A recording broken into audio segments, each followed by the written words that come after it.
Hello and good afternoon, everyone. Welcome to this week's Thursday edition of the Xbox Factor Podcast. I am your host, Mr. Boomstick, unshaven and unbuzzed cut. I got to cut my hair after the show. We have an incredible show for you today. Now, I'm going to be honest. I was up to the wee hours last night making a few thumbnails for what I thought was going to be the big announcement for Xbox today. It didn't happen, so I'm going to reserve it. I'm going to keep those a secret because I don't want to, let anybody in on the secret that I might or may not have known about. But we still have an incredible show that I wrote for you today. But we have to get to, of course, the incredible panel that helps propel the show forward. And we're going to start first with someone that makes this show fantastic each and every week, the subtle voice of the trophy room, Halo fan #1, and that's right, even beats out Luke Lore, the fake Halo fan. He's a fake Halo fan. Isn't I've been he a saying fake this for fan? years. Joe, how you doing, brother? Welcome.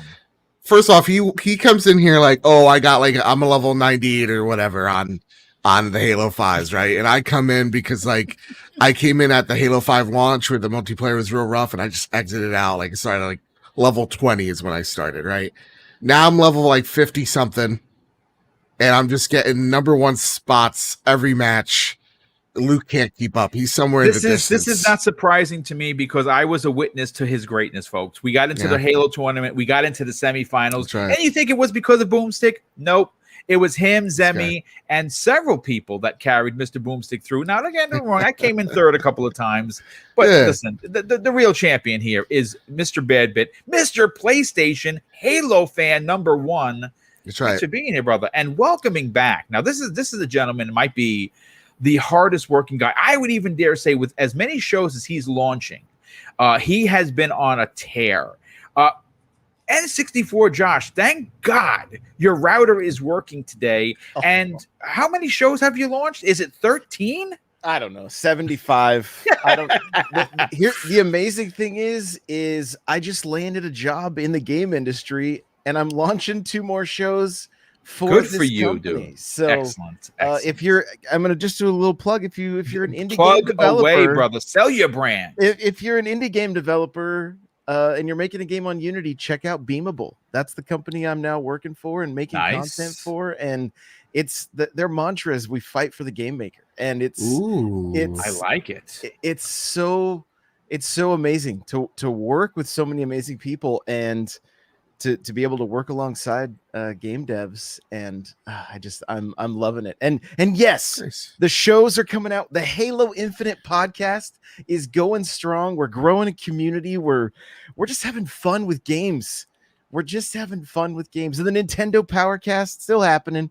That we're just gonna play Mario Golf and talk about Nintendo because Mario Golf is so much fun. Now here's crazy about that. I haven't played the regular Mario Golf. I've been doing the adventure with the Mii, and I can't stop playing. It's just really good. I love having to run after my shot like a lunatic, knock everybody out of the way, and then take the next shot before the next person. It's madness.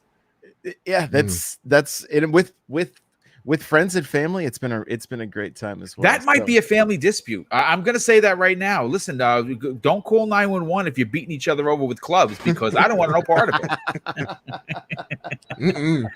Well, listen, Josh, it's great to have you back, brother. Saw this tweet with your son that he drove on the highway. Beautiful sharing that with the community. I remember when my dad did that with me. And that's big, brother. So listen, congratulations on teaching your son to drive. And he passed his test. He's nice. The problem now is getting an appointment to get his license. That's well. I mean, listen, he passed what he had to do, so good on him for that. But listen, last and no way least. Now, this gentleman over here doesn't get enough credit for the knowledge bombs that he drops. His art of linguist. Maybe that's how you even say it. Maybe it's not even a word, but his way of speaking captivates me as a host, but I think he does a good job with the community. VJ, have you had your spot of tea, and are you ready for today's show? Yep, Yes to both, Boom. I'm ready to go. Excellent. Well, it is great to have you, brother. Listen, folks, I'm going to say this right now. I'm going to do a little advertising. Now, this what I'm going to do next is Mrs. Boomstick's idea come to fruition. And she said on Monday, she says, Boom. Well, she doesn't call me Boom. She calls me Craig. But we haven't done a giveaway in a while. And I want to do something special for the channel and for the community. So I said, well, what did you have in mind? Now, the reality is that she comes up with a tremendous amount of incredible ideas. And this is the next one, folks. I'm going to throw up the advertisement on the air. Here we go. Xbox Factor Christmas in next week. Both episodes of the Xbox Factor podcast, both Tuesday and Thursday, Mrs. Boomstick and I are giving away one for each show, $100 Xbox gift cards so you can go and buy an Xbox Design Lab controller on us. And how do you do that? Well, simple. Tune in for the show. That's it. And Mrs. Boom is going to run the picker, and we're going to pick a winner live on the air mid-show. By the start of topic 3 for both shows, we will be picking a winner live, and almost instantaneously, as soon as the show is done, we will be DMing you or emailing you with your $100 Xbox code. And you don't got to do anything but just show up to enjoy the program. And that's it. And that's just the start of what we're going to be doing this year. We got some big plans for the end of the year with Christmas with Mr. and Mrs. Boomstick. And we also have the Boom's Birthday Bash, where you win the prizes, not me. Oh. And we'll be doing that in September towards the end of the month. But now that the advertising is done, now that we've had some laughs, folks, I got to be honest. I don't like to curse, right? That's not my thing. It's not how I sell my brand. But story number 1 is one of those stories that I almost feel encouraged to kind of let my hair down or my mohawk down, because the one thing that I have always stood against is bullying. Does not do well with me. It's never happened to me personally. Never really got bullied in school, but I know people that did, and I didn't like it then. And as a police officer, well, now retired, and a youth officer, I made sure that bullies didn't have the voice, that the victims had the voice, and I was going to step up for them. With that said, I got to talk about topic number 1. Psychonauts 2 has been confirmed by Double Fine to have an invincibility mode or toggle, specifically to allow anyone who wants to play this Double Fine sequel to the OG Xbox modern day classic Psychonauts. And I think personally, well, that's a good thing. Now, here is what Double Fine's official Twitter account had to say on the matter. If you beat Psychonauts 2 with the invincibility toggle on, well, you still beat Psychonauts 2. All people should be able to enjoy games, all ages, all possible needs. It's an ongoing and important process in our industry. That's right. And a challenge that we need to meet. At the end of the day, we want you to have fun, to laugh, to experience a story that affects you on whatever terms you want. Now, of course, like any newsworthy story on the interwebs, there are that subset of MFs. Now, I'm not going to get crazy with my curses. I'm going to kind of reel it in because there might be some kids listening. So these MFs, and you know what I'm talking about, came out in full force to obviously denounce the invincibility mode, allowing for options and for any players of any skill level. Apparently, that's a bad thing. Now, there is a two-pronged reason why I decided to talk about Double Fine's next title. And obviously, with the shows that I do, you're going to get conversations that may be a little off of the beaten path, because I think that a story like this, you're not going to, I'm not calling anybody out. Listen, I do my shows the way I would want to hear them from a fan's perspective. That's why they're always fun, because I think about you folks first. was like, what would they want to hear? Now, we're going to get into some really cool stuff towards the end of the show, but this is worthy of a conversation because of what I'm about to say.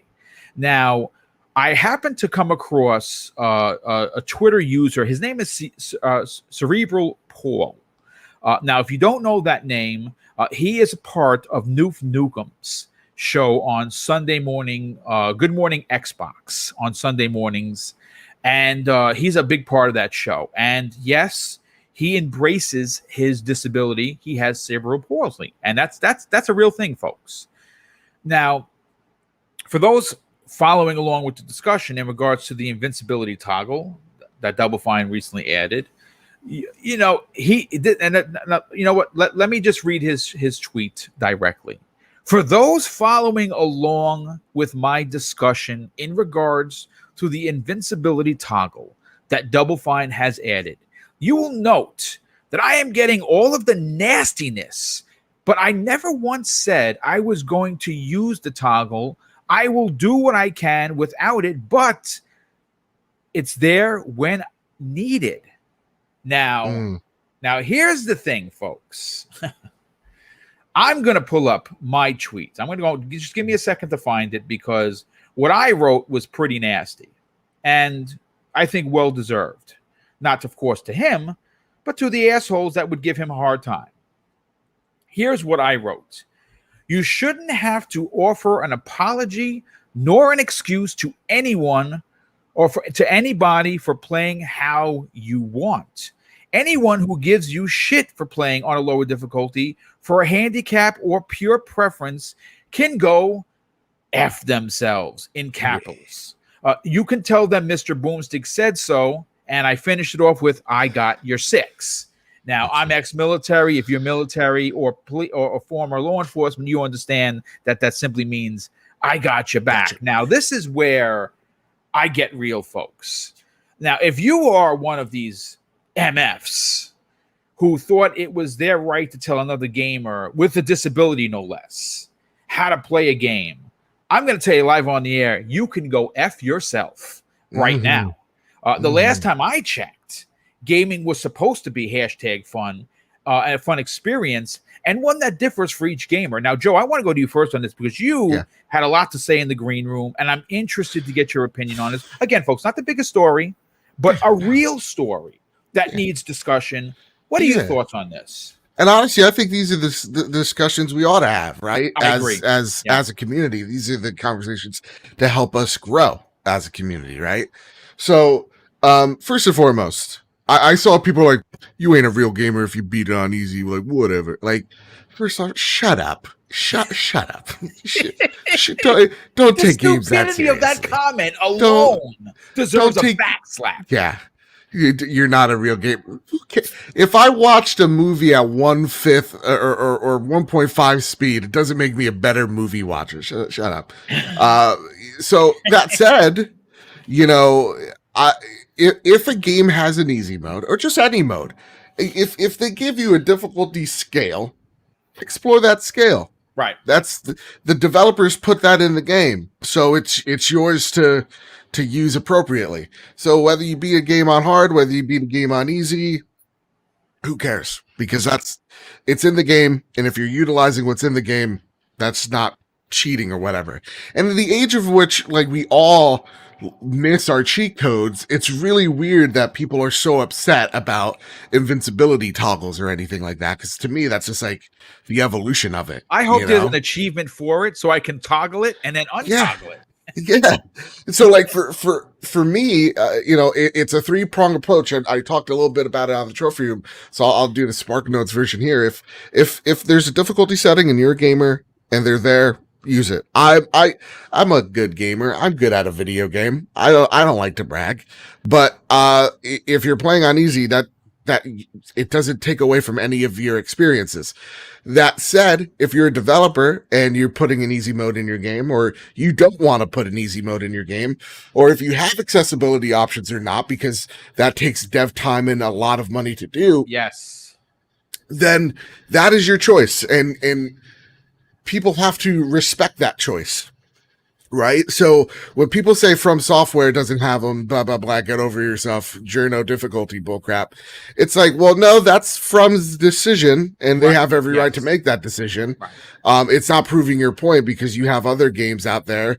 Let's just say, I don't know, Spider-Man, for example, where you could toggle all sorts of things on or off. You can make that game pretty darn challenging for yourself or not. Same with like a great example for Souls-esque, comparison is like a game like Jedi Fallen Order, where I beat that game on super hard mode because and that's because you enjoy those types of very difficult gaming because you're a Souls fan.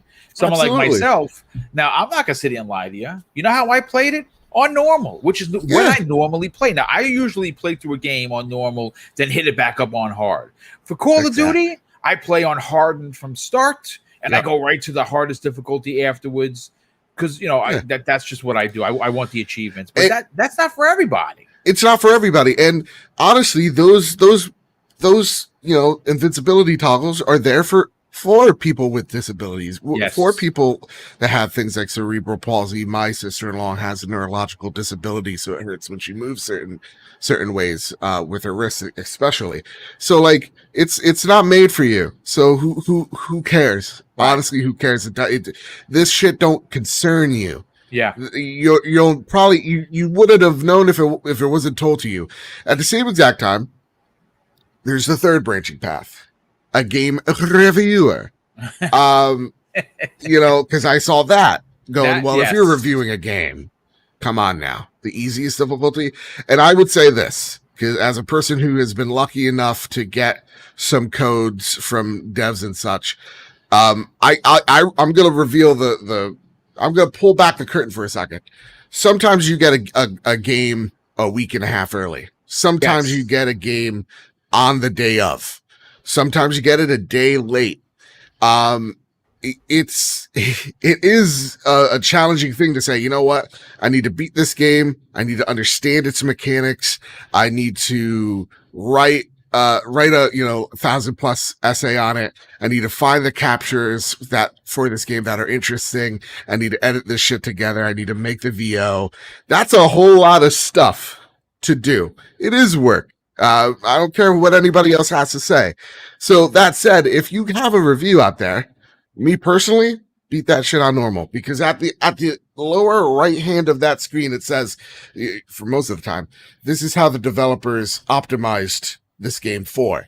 Sometimes you're playing a game on a hard mode and it feels like your lightsaber is a Nerf gun, right? It just doesn't feel great. Sometimes you're playing on an easy mode and it's actually too easy, right? So, the balance is meant for that default setting, which is what most people are going to play, which is medium. So I'd recommend, if you're a reviewer, and I know I do it, beat it on normal. At the same exact time, I'm not good at puzzles, really shitty at puzzles, boom. So like there are times where a game I get early.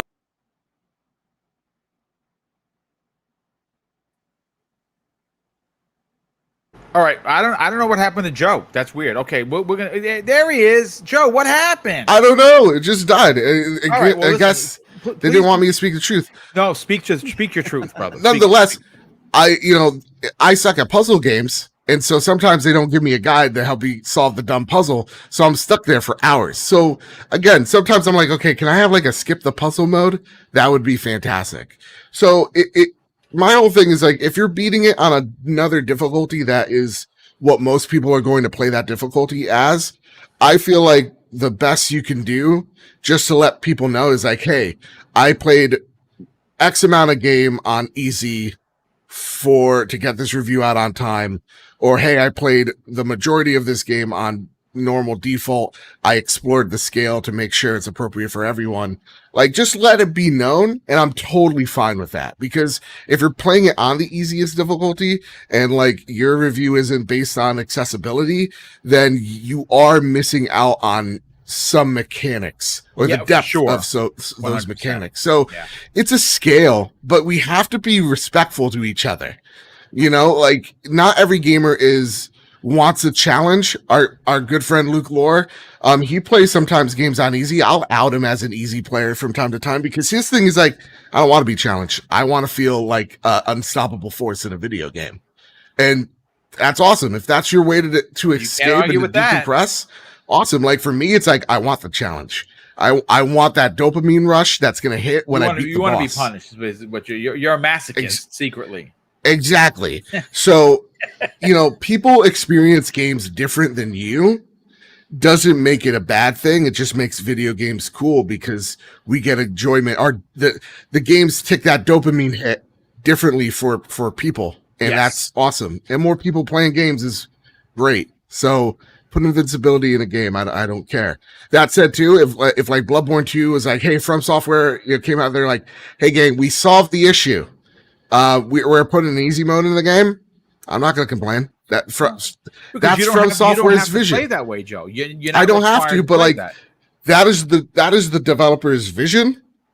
I need to respect that vision. Just like how right now they're just like, no, there's the game. And first off, no From Software is going to have a difficulty scale, but like if that is the director's vision, that is the director's vision. Respect it.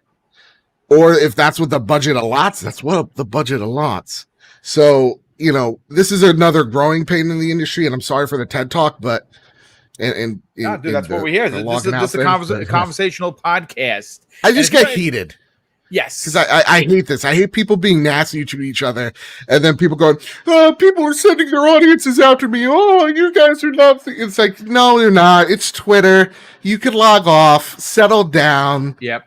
And if you don't beat through the fire and flames on Guitar Hero 3 on Expert, you're not a real fan. There you go. And I saw that tweet. That was good on you for that. Good on you. Listen, real quick, before we bring in Josh, I got to catch up on some of the super chats. Been quite a few of them. First of all, Dimitri and Moore, generous friend of this community, but of course of Double Barrel Gaming. He drops an outstanding final super chat, and we gotta celebrate with him. I'm gonna throw his. I'm so excited. I'm gonna throw his up. Boom! I just got my Series X. I'm so excited. Love the show. Keep up the great work. Well, congratulations, GD, man. I mean, that is awesome.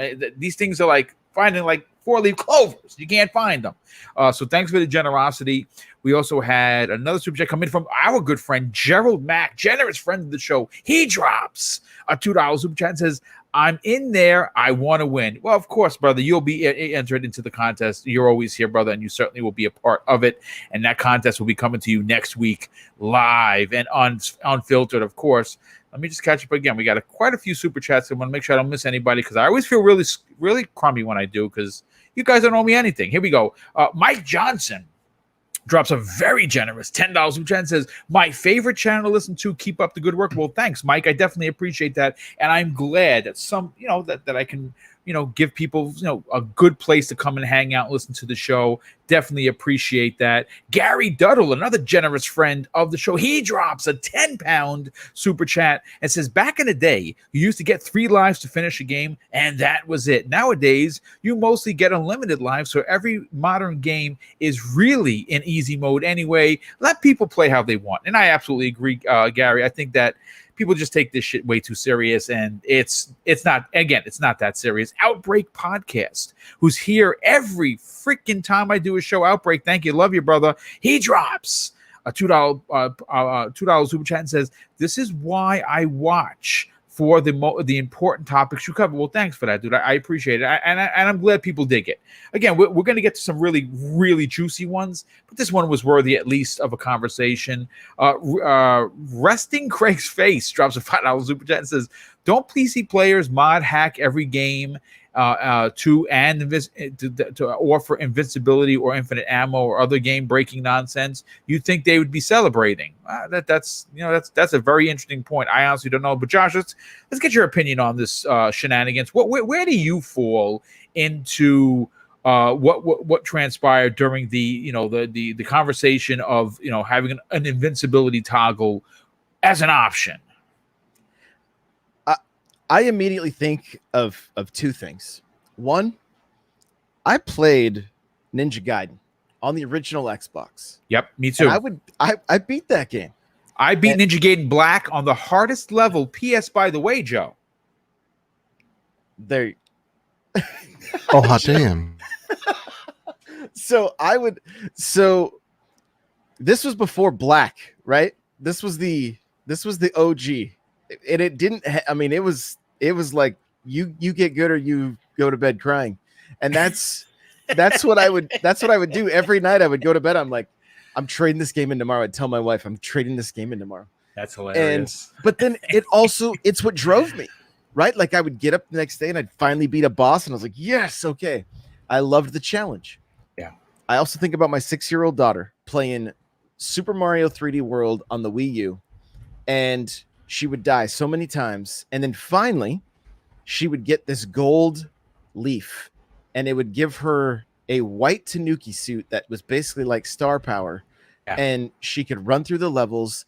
And I remember the day that I came home from work, and she was like, Dad, I'm at Bowser, and I'm gonna need your help so we can beat this one together, right? And it was the first game she played all the way through, and she would have gotten frustrated and stopped if that hadn't had that ability for her. Great point. So game makers, I feel like these people that are like, you're not a real gamer. Like, what is your definition of gamer first and foremost? And why is your life so pitiful that you even have to have a sentence come out of your mouth like that? Like, I just don't understand. But two, these game makers are trying to cater to such a massive, like they want to cater to a huge audience. Yeah. So that all skill levels can play and find enjoyment. Right. And if literally somebody else being able to just enjoy the story of Psychonauts and not have to worry about dying, how does this hurt anybody else? Yeah. I just don't quite understand it. Right. And it's always the people on Twitter that are the most negative are always the loudest. Right. And it's just, it makes zero sense to me. The more people that can enjoy something, that can find an escape and play these games the way they want to play them, good. Like pure, that's it. There's not, I mean, I don't even, these guys don't even deserve the effort that we're the energy that we're giving them for the, like they're just, at the end, they're just dumb. I don't know how else to say it. Like somebody else enjoying something is not enjoying a game on an easy mode or invincibility mode, not hurting you, you know? And for somebody else to be able to go, man, I played all the way through that game, to be a part of the conversation on Twitter about how they beat the game. It doesn't matter how they did it. If they're stoked about it, if they're excited about it, if they enjoy it, more power to them. More power to them. Those of us that are hardcore or whatever, because you know, we can enjoy it the way we well, I mean, you again, if there's an easy mode, you can completely discard it because it doesn't personally affect you, or you're not interested in it. VJ, let's get your final opinion on topic number one. a little spicy to start today as we close in on past 300 people here. Thank you so much for being here. If you're new to Double Barrel Gaming, please consider subscribing to the channel. You get 4. That's right, 4. Let me put my camera. 4 shows per week, 2 Xbox Factor podcasts, and you get bookends. So Monday nights, primetime gaming, and of course Friday morning you get Breakfast with Boom. VJ, what are your thoughts on the shenanigans that has taken over social media in the last 48 hours? Just a full disclosure, Boom. I'm on a weekly Wednesday panel with Paul on stuff. Oh, very good. So you have even more of a personal note to this conversation. Excellent. Yeah. So, look, I can see. You know my kind of feelings on this. I can see when I see stuff like this, I can see sort of entitlement, ignorance, stupidity, and arrogance, right, is visibly rife on Twitter, and it's a creeping shadow of sorts, right? That's sort of ever growing in society and the human psyche day by day. We see the emergence of it, and perhaps it's always been there behind closed doors, until the emergence of technology, which has obviously given birth to, expression.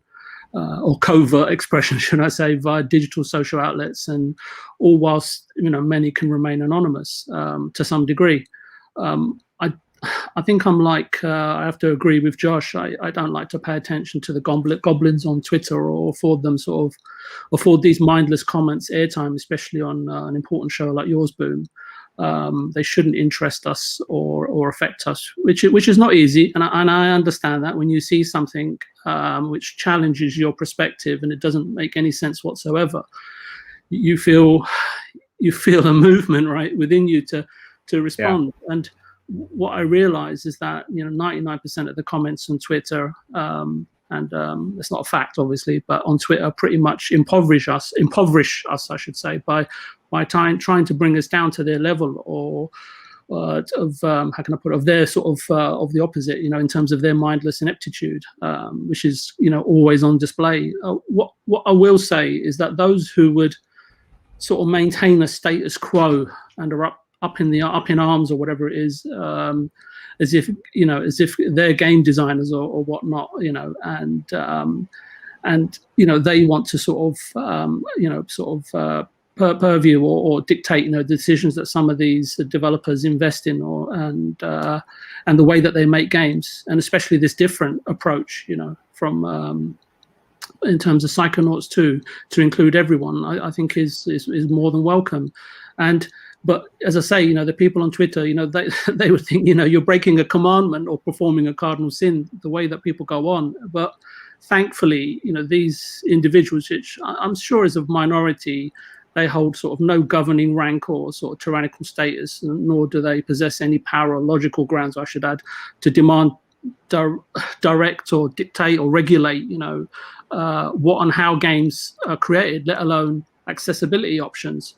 If I don't know if this is an appropriate place to say it, but it's just thoughts that are popping in my head. If these sorts of human beings were in charge of us all, we'd still have segregation in play, right? The people of color would still be sitting on the back of buses. That's a great. That's a fantastic point, dude. Yeah, I think you're onto something. Yeah, 53 or 55, Louisiana. I forget the year. My memory's not what it used to be, but.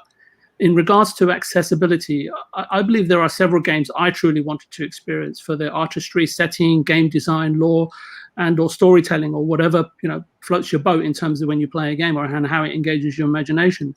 But simply, they were too difficult for me to enjoy. And Sekiro is probably one of the ones, and Neo comes to mind as well. But all due respect to From Software, a slightly more lenient or forgiving version of its game, because I remember there was a whole debate about that, right? Yeah, it was.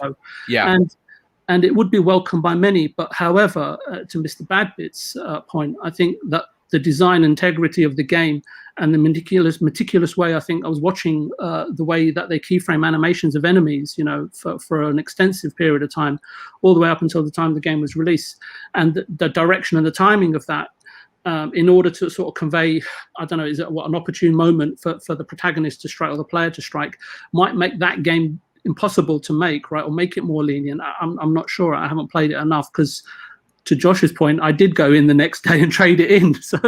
But I'm sure, what I'm trying to say is there's that I'm not having a go at From Software. I'm saying there are reasons as to why, based on game design, why it's being developed like that. It's not every game can be made accessible for everybody. But let's be honest, there's a hell of a lot of games out there.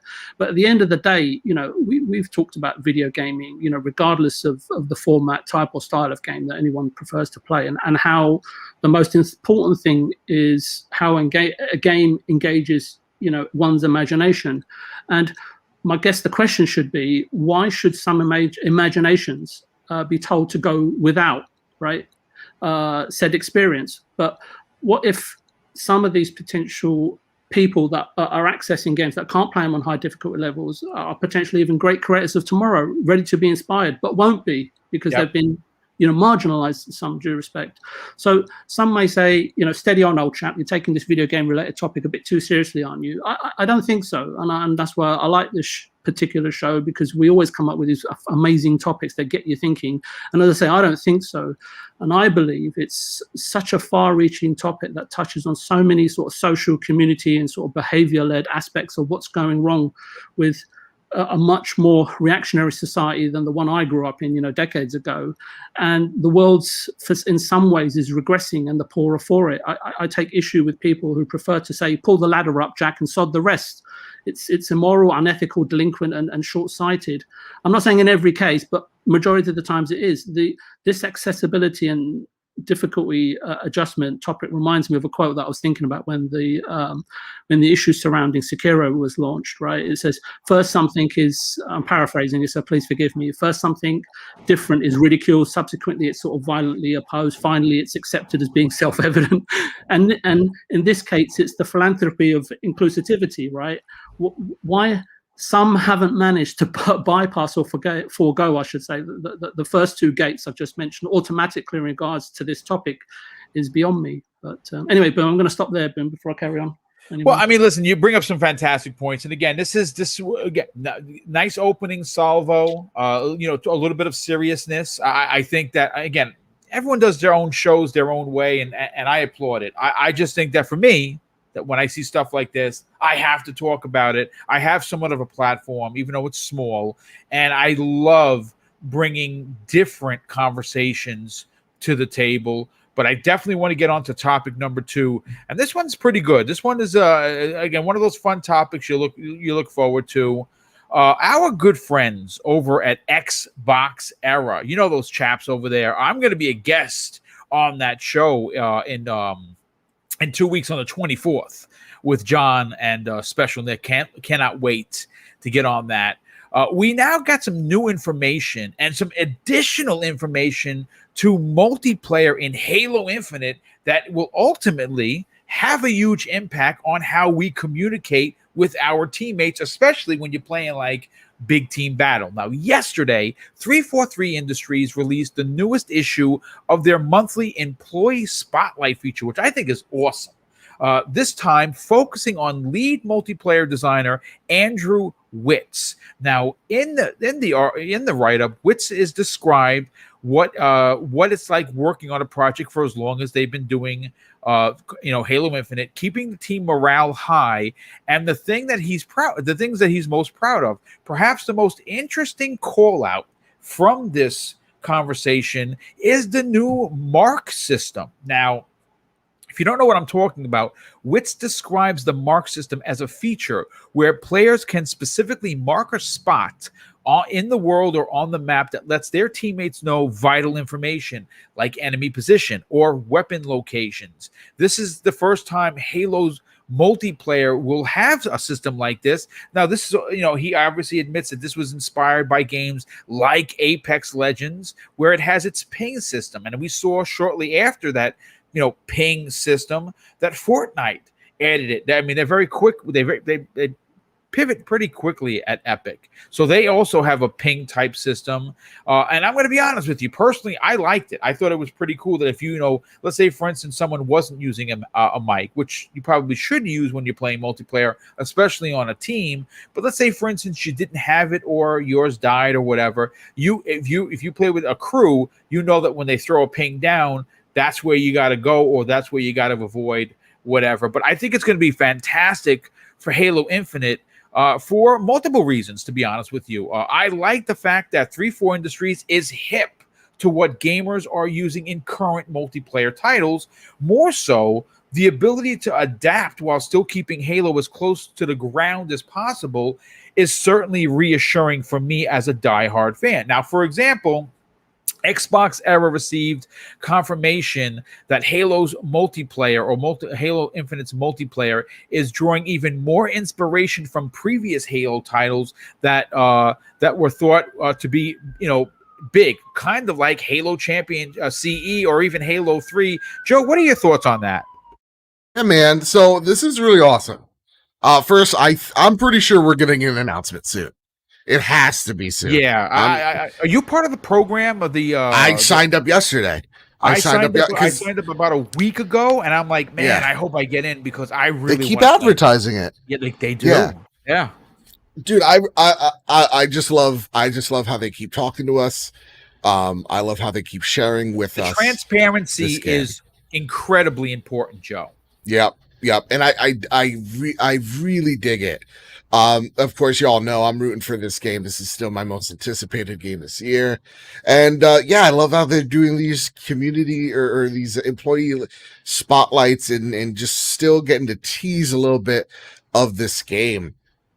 I'm super pumped. This has me really excited. Again, man, Halo, like just give me the beta. Just let me in, and I may not see light again because it's gonna consume me, man. But I love how they're listening, and obviously they've had to look at games like like how ping systems work in like a Fortnite or a Apex Legends and adapting that to Halo. It's awesome. And I want to see them not just adapt to things, but I want to see Halo change things. Innovate. Use what's in front of them and evolve. Make it their evolve own. the combat, if I may. Yes. I know, crazy thought. But yeah, so to me, I'm getting ready, man. I've been playing a ton of Halo 5, just an absolute ungodly amount. That's like my game right now, to be honest. So I'm ready, man. This is cool. Let me see Infinite. I just wanted to launch at the best time for this game. Yeah, no, I absolutely agree. And like I said, I think here, what I think is incredibly important to the conversation is that 343 is being as candid as I think we can say they've ever been. I think it's incredibly important to stress that, because obviously this is a team that has an incredibly difficult job in delivering a great Halo. And and listen, I know they're going to do it. Like, I know some people are like, boom, what do you know about it? Whatever. They haven't yet. If that's what you think, then that's what you think. I'm not going to argue with you. I loved Halo 4. And I'm telling you right now, when that game came out, it was a looker, man. I mean, it had a great single player campaign, which I really enjoyed. Now, Garrett, I'll be honest with you, I wasn't a big fan about the bad guys. Like, I like classic Halo stuff. The Prometheans, they just didn't do it for me. They really didn't, and they were even worse in 5, because you fought the same boss a gazillion times, which was annoying as hell. But what they're doing is, and I think this, if you had any doubts to whether or not they're actually listening to the community, all you have to do is look at what happened post July 23rd, 2020, where people had a stroke that it didn't look graphically the greatest game, but it looked fun. I don't know. I thought it looked fantastic. I would have taken that Halo no problem, but I'm glad they delayed it, right? To be honest, I'm glad that they did. And past that reveal, what have we been privy to?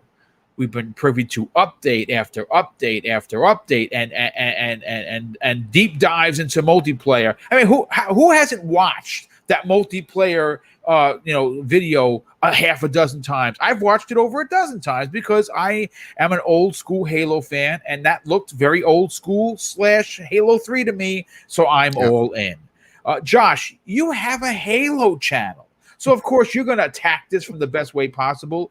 What does these, the almost community spotlight-esque type of situation where they spotlight a developer and within 343, which I think is dope, but the ping system, listening to or looking at what works in other very popular shooters, trying to make it their own thing. What are your thoughts on that?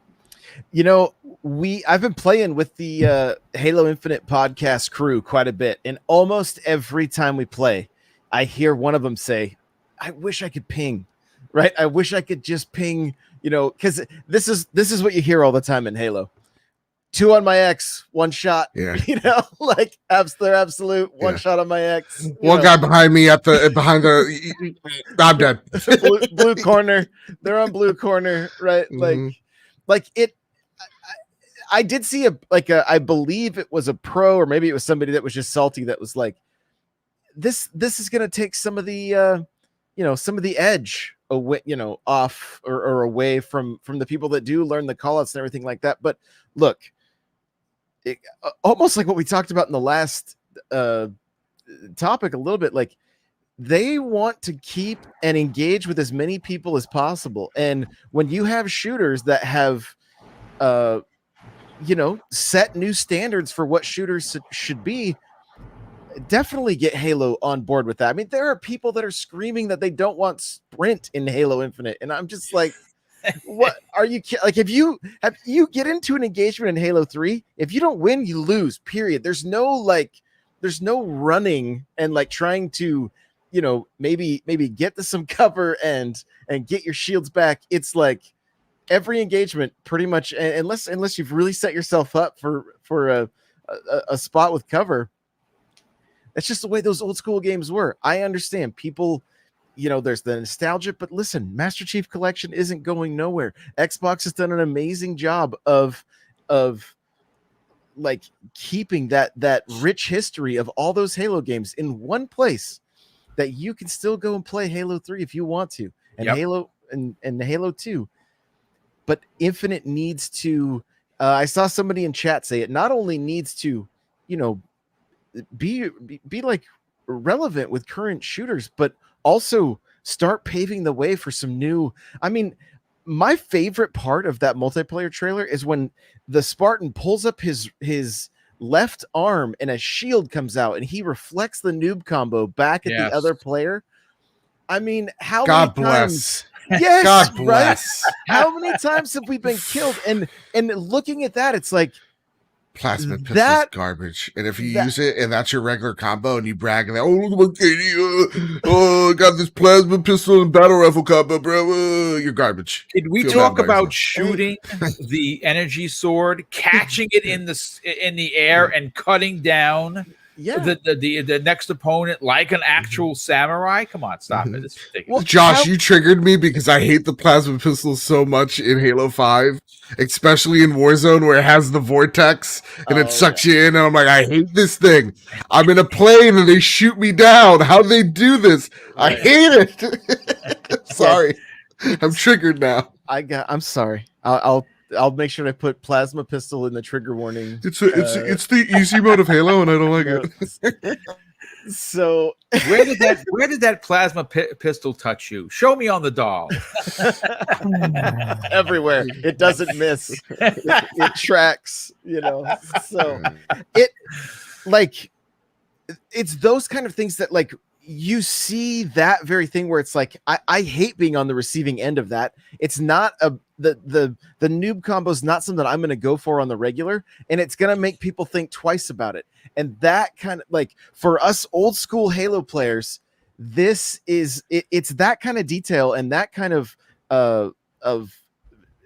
design that those are fans of the series, that they want to evolve it, they want to get it to the next stage, and so that just that little thing gets me very excited for what the future holds, what kind of things we're going to see from Halo, and of course it's going to have ping.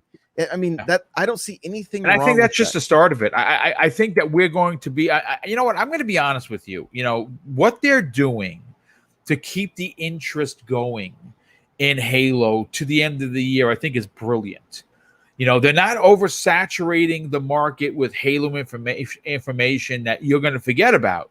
They're drip feeding it. And I know some people are like, well, I kind of want it all and I want it now. And I hear you, but it's nice to know that every time, there starts to be a little bit of a lull in Xbox news, you get a nice little nugget like this. And again, this is a particular topic that I found. I got the info from Xbox Era, and I was like, you know what, that actually sounds like a cool topic. Again, you may not hear about this on every show, but you're definitely going to hear it here, and I'm looking forward to hearing more, especially when they start shouting out the people behind the scenes. See, that's the one thing that they do great.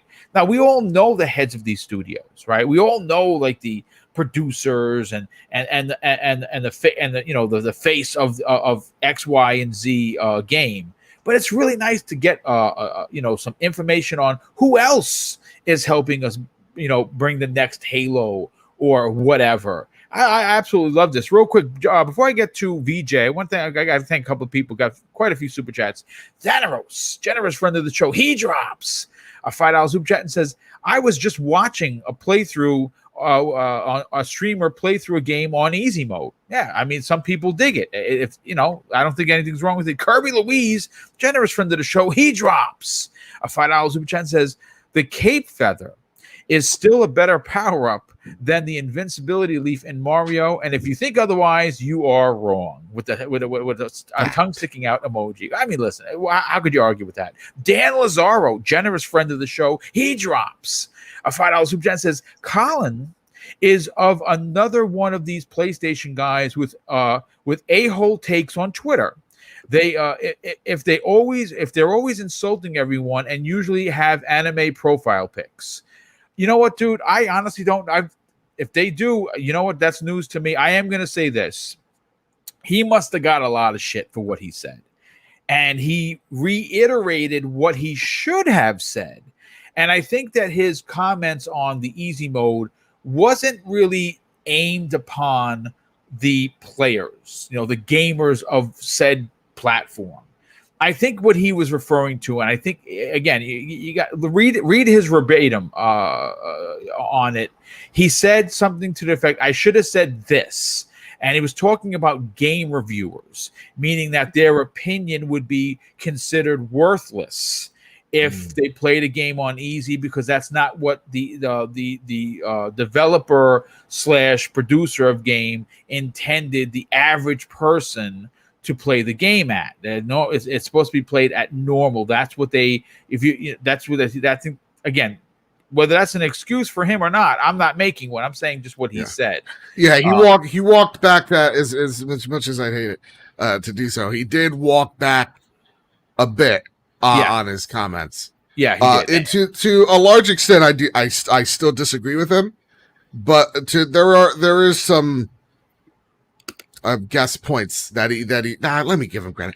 There are points that he made. Again, if as long as a reviewer is being upfront and honest and going, hey man, I played this on easy, because real talk, Horizon has the easiest mode is literally cutscenes, if I'm aware. It's so if you're playing that, you're not experiencing it. Right. So I understand that, but there's I feel again, and I'm sorry I took the room, but we don't know as gamers how reviews are handled and what is the way about it, and we don't really see through the veil. That's why I try my best to be yeah, this is how it worked for me. This is my experience. Being upfront and open about that, so you guys have an idea of what it looks like, how the sausage is made. So yeah. And anime pictures gave me a good laugh. So God bless you, whoever put that in. You made my morning. That's awesome. I love it. Sin Vendetta, generous friend of the show. Welcome back, Sin. Now this is a gentleman that understands anything about hard games. He is a Souls freak master, and he's good at them. He drops a very generous $10 from Jen. Says, if anyone knows me, they know I'm a multiplayer gamer, but when it comes to Halo Infinite, I am all in. I can't wait to play this game. Halo was one of my all-time favorite franchise. Yeah, mine too. It's right up there, dude. I honestly, I'm going all in with this one. I hope that there's special edition controllers, consoles. I got a couple of Master Chiefs. I just ordered the one from Best Buy from Dark Horse where he's shooting the grappling hook. That's coming soon. I just spent $300 on two 12-inch. They're like custom. Big Bad Toys. I got them. One is of the Doom Slayer, and one is of Halo. And what's crazy is it's the Master Chief, but the armor is metal. It's dope. Well worth the money. And let's see what else we got over here. Oh, Sin Vendetta drops an additional and very generous $5 super chat. Also, Mr. Badbit, how in the world do we get a 60 frames boost in Dark Souls 3 on the Xbox and not a 60 frame patch for Bloodborne on PlayStation? That is a question that is making it's a crime. He's literally crying on the show. He's weeping, folks. I know. The frustration is there. I'm with you. I'm leading that charge. Oh, I know what's going to happen. It's coming. I just got off the phone with Jim. And really? Said, Jimbo? Yeah, Jimbo gave me a call. He said, if the Bloodborne conversation comes up, please let the PlayStation community know from me that it's coming. but it's going All to right. be $10. Well, Jim will never lie to me. So there you go. It's going to cost $10 to get the 60 FPS on PlayStation 5, which is awful. But Jim didn't really call. He doesn't know who I am. But anyway, PJ, let's get your opinion on this. From your perspective of both a fan and being a part of the industry in multiple forms in your career. Sure. How do you feel about the way 343 has been handling the information for fans who are looking forward to Halo Infinite, specifically in the multiplayer realm? All I can say, Boom, is what I've said before. There seems to be a fair amount of good public visibility and communication from 343 that's gaining traction and building positive energy. And I like to say that's the Joseph Staten effect. Yes, I agree. Because we saw, funny enough, me, you, and I think Archimedes were talking about visibility and so on and so forth prior to the December huge sort of how can I put it, blog that was posted before the end of the year, right, in regards to Halo. And we said, look, long may this continue. So I think they're doing a great job of that. And I think it's fantastic, right, as to what fans can expect, right, from the Halo Infinite multiplayer segment of the game. And again, full disclosure, not that I don't enjoy multiplayer games sort of on occasion, but as you know, I don't engage with Halo multiplayer unless I join, Mr. Tushi's sort of community gaming nights, right, every Friday and Saturday. So I can't give you any sort of real, sort of fan opinion or gamer's opinion, especially when, I feel like a complete novice when I'm reading all the comments in the chat, right, regarding Halo. I'm definitely being educated here, right? And people talking right down to the core mechanics of the game and having a discussion over that. So yeah, I feel like I'm in kindergarten almost. But so as I say, I can't give you a real topic, but I just hope it's great, right, for everyone looking forward to it, because everybody is looking forward to it, especially since it's anniversary year. So nonetheless, and as I think Sin Vendetta in the community chat is alluding to, I do hope he and I, and of course everyone, enjoy the campaign as well. So I'm looking forward to the whole package, Boom, and it should be something special. Yeah. Breaking news. Yes, sir. That seems pretty darn cool. Introducing the Steam Deck, launching this December. It's the Switch we've always wanted. This is a Steam machine that is a portable PC. Really? There's a jet engine somewhere in the back. Yeah. Sorry about that. That was it's okay. You gave me a heart attack. Yeah. It's pretty much a PC Switch. This thing looks dope, y'all. Can you pre-order it? Is what I want to know. I want to. It's going to retail for $3.99. There are, what though? Pre-orders going live. That is right. What you're talking about right there is the perfect answer to how you should play. The equivalent of Xbox Online. Through the xCloud or what do they call it? They call it. It's a weird name now. It's not xCloud anymore. It's Xbox Cloud Gaming. That's what it is, and that's what I would do. That I will buy that just for that. That's what I definitely want to do. So thank you for that. Yeah, real quick, you're gonna appreciate this, Joe. Popnop 2, not 1 but 2, says this is Jim's new name. Jim, give me the money, Ryan. I love it. I love it. Listen, respect. That's right. Respect the pound, because that's where he's from. He's from Europe, so he appreciates pound, and it's more money for him. So good on him. What can I say? Listen, let's get to topic number 3, folks. And this comes to us the way of the digital newspaper known as The Guardian, who did an interview with Phil Spencer. And you know what's funny? Joe and I were talking, because we talk on a regular basis outside of the podcast. We actually call each other. He's like my little brother, so of course I want to make sure he's okay. We thought it has been very suspicious that Phil Spencer has been making the rounds. It's almost too. He's talking too much, almost like he's ready to strut his stuff. Now I don't know if something big is going to happen. I've heard rumors that we could get something big, but I don't know. But anyway, getting back to this candid interview, which is pretty much Phil in a nutshell, where it was there was a lot of things discussed. And I actually added it to the show notes already. So if you want to read the interview with at the Guardian, you can go right ahead. But it's this specific information that we're going to talk about that had me very, very excited. And it's where the next studio acquisition may come from outside of where they typically find new studios to add to Xbox Game Studios. Now, both Spencer and Matt Booty were also very clear that if a video game, that video games are going to expand their audience into new demographics and territories, they will need to tell new stories, and that will require new types of studios in new places. Now, does this mean Microsoft might purchase a studio in India, Africa, or even South America? Well, here's what Phil Spencer had to say about that. It would actually surprise me if that doesn't happen, says Spencer. Just knowing the talent that's available and the tools such as game engines, Unity, and Unreal that are so much more accessible, I would be surprised if in the next 3 to 5 years you don't see numerous studios in these places that aren't traditionally hubs for video game development. And here's what Matt Booty had to say on the matter. There should be a several hundred person studio in one of these territories, he says. And not for outsourcing or support, but a team building whatever the version of the best looking blockbuster game may be for that market. That is very much our vision.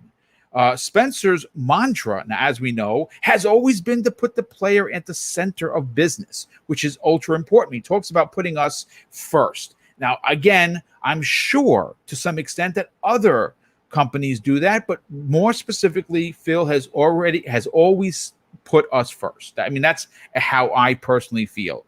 So if players still want to play an offbeat type of game or giant narrative adventures that can't translate into multi-year franchises, platform holders must support them. And I think this is what we're going to see happen. Now, the new tools of the contemporary industry, of course, comes to us in the form of streaming from the cloud and, of course, cloud-based subscription models and marketplaces known as Xbox Game Pass. And one of the interesting parts is not just this particular interview, but like, for instance, Joe and I were talking again before the show about the interview with Greg Miller and that crew over at Kind of Funny. They got to sit down with Phil for about an hour, which if you missed out on it, head over to Kind of Funny and check that out.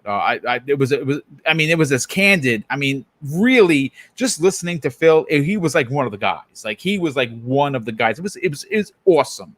But here's my question to the panel. Joe, I'm going to start with you. Now, listen, we know, and we have heard this, and poor Phil got laughed off the stage when he said that they want to reach 3 billion gamers. Right, like they laughed at him. Even the gaming media, they went like this. They pointed at him. Fool! What is he talking about? Right? Yeah. But we know that's not true. We know that they're getting. They really have laid down the track in order to make a lot of this happen. They've made some monster changes at Xbox and Redmond. They have 23 studios and growing. Cloud gaming has become a thing. The Azure servers are powering. The X Cloud. We know that the server blades were just transferred over to the Series X. I mean, they're doing all these different things. We know that they've looked in other regions before. You know, they're going to get a Japan studio. That's almost guaranteed. You know, they're looking potentially, maybe even Germany, which of course is where Crytek is. And that's a big conversation that we're going to have tomorrow on Breakfast with Boom. But to get a studio or two in countries or regions like Africa, South America, India, I think that opens up for incredible potential for other ways for stories to be told from different points of view. What are your thoughts on this? Dude, first off, check out Interview with Phil, because it really did sell me more on this guy. I was telling you, Boom. Yeah. Usually I don't trust no corporate deity type of folks, but this guy, I love how candid he was and personable he was, and honestly felt like an actual human being. So to me, it was really telling where, how he talked about it as well, because this is really cool to see. A lot of people have been outside the normal realms of Europe, North America, Japan, have been kind of critical of a lot of game industry folks, like one of them being like Jeff Keighley of I remember one guy literally like hacked his AMA of just being like, hey man, there's developers in Africa here that could use your support as well. Yep. There are developers in India, Pakistan as well as a huge place for games.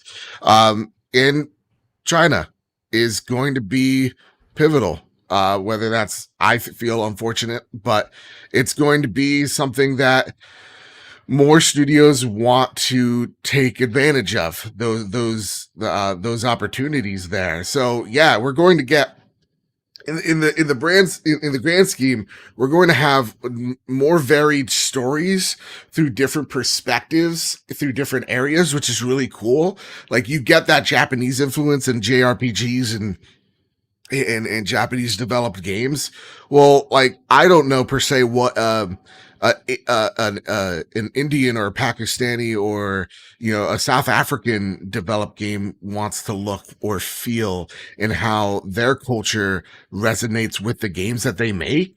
That's a really interesting thing that I think of. Even like Chinese like folklore, like we saw with the Tales of the Black something, I forget.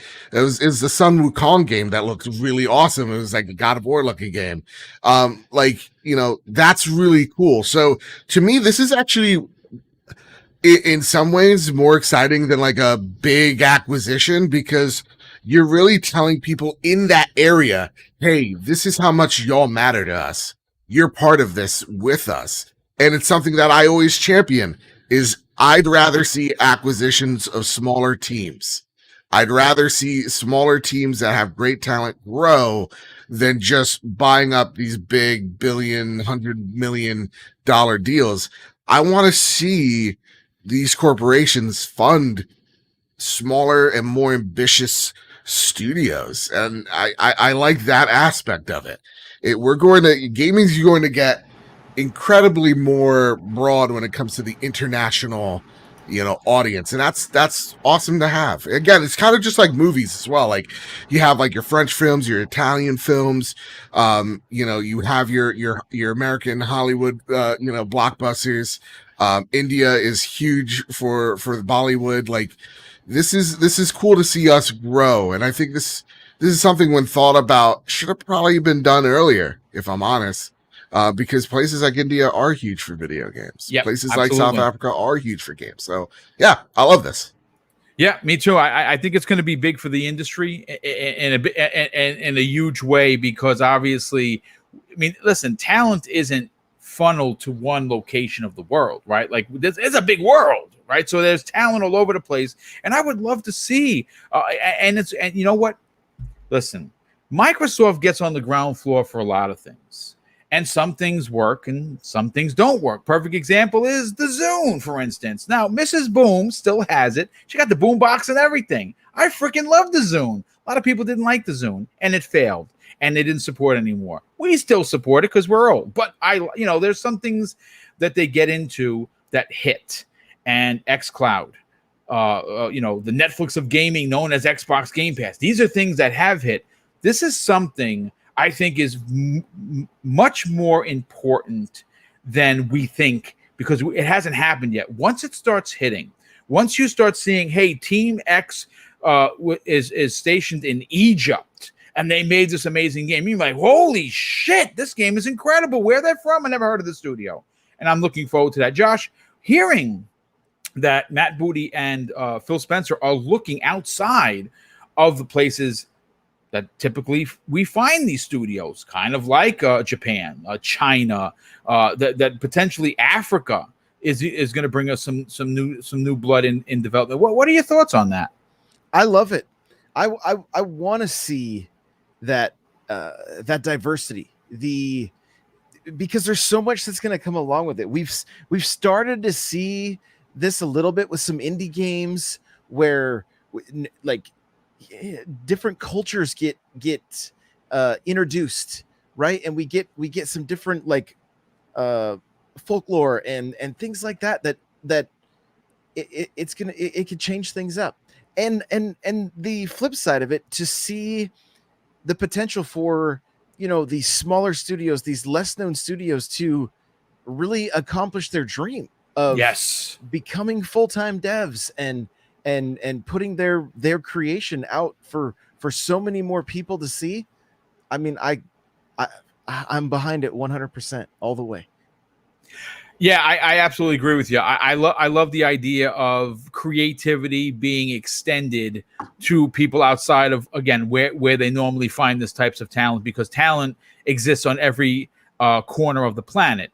It's just that some of these smaller teams need an opportunity to be given a platform to support their dream. And the one thing that Microsoft does very well with that is the ID at Xbox, which is run by Chris Charla. And we've seen so many times before that a game that we've never heard of is somehow making its way to Xbox Game Pass, or even to the store for that matter. I love it. As a matter of fact, I would love to see Microsoft take this in a way where they would create not so much a Summer of Arcade type of situation, but maybe, you know, a worldwide studios type of way of showcasing these developers with Title X. You know, like this month we are, you know, we're going into the far reaches of, you know, South Africa, when this team, you know, made this game, and they put them up on the store. And you know what I'm saying? It's those kinds of opportunities that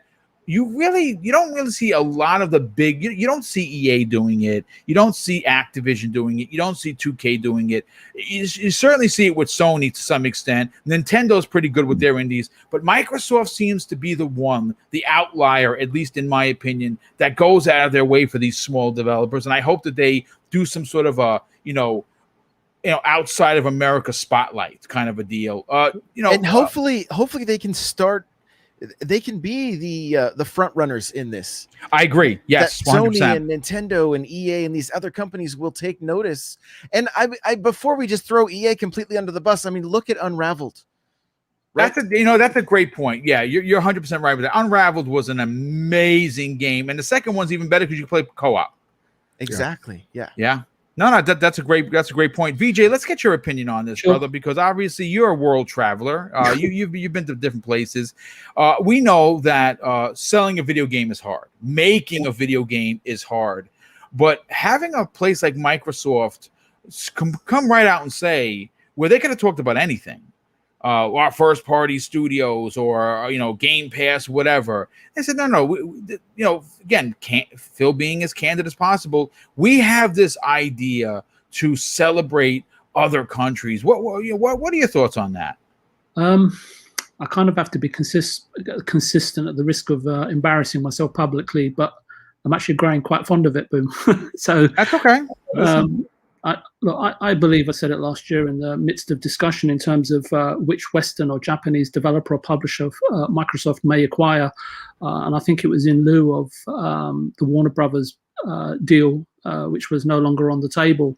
And then there was a show after that. And I said, you have ID at Xbox surveying, on occasion, triangulating their sort of predator-like reticule of probably well over 1,000 independent studios, right, that they've worked with, given that they've released 2,000 odd games, indie games, on their platform.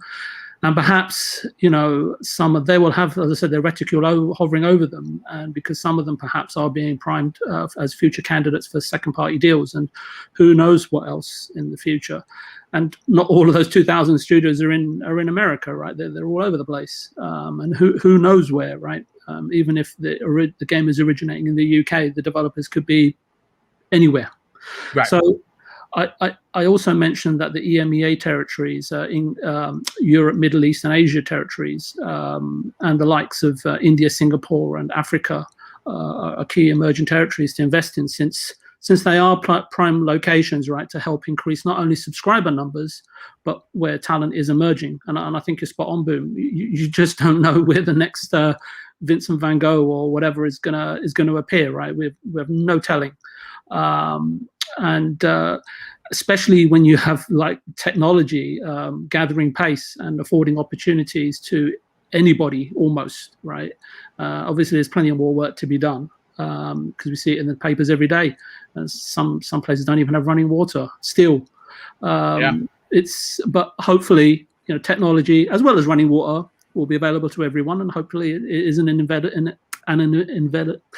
inevitability. Sorry, but I'm struggling here. That's good. No, listen, I agree with you. And listen, the one thing I have to say that Microsoft has going for them, VJ, is the ability to allow places to take advantage of something like Azure.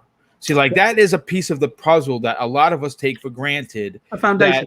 It's a big foundation. It's going to offer the ability for and real quick to kind of just jump on this. We talked about this on Tuesday's Xbox Factor podcast on how Microsoft is teaching Japanese developers like Bandai Namco, along with the indie development community, on how to move from in-office game producing to working from home, working remotely. This is something you only find Microsoft doing, and this is another example of them reaching out to, again, non-traditional places that you might find studio A, B, or C. Absolutely. So, I mean, just to sort of tack on to what you're saying, you only have to look through the credits of Microsoft or Sony's blockbusters, right? And they themselves outsource to India, China, Malaysia, Singapore, and the Emirates, I believe, for a numerous amount of years, maybe even the last several years.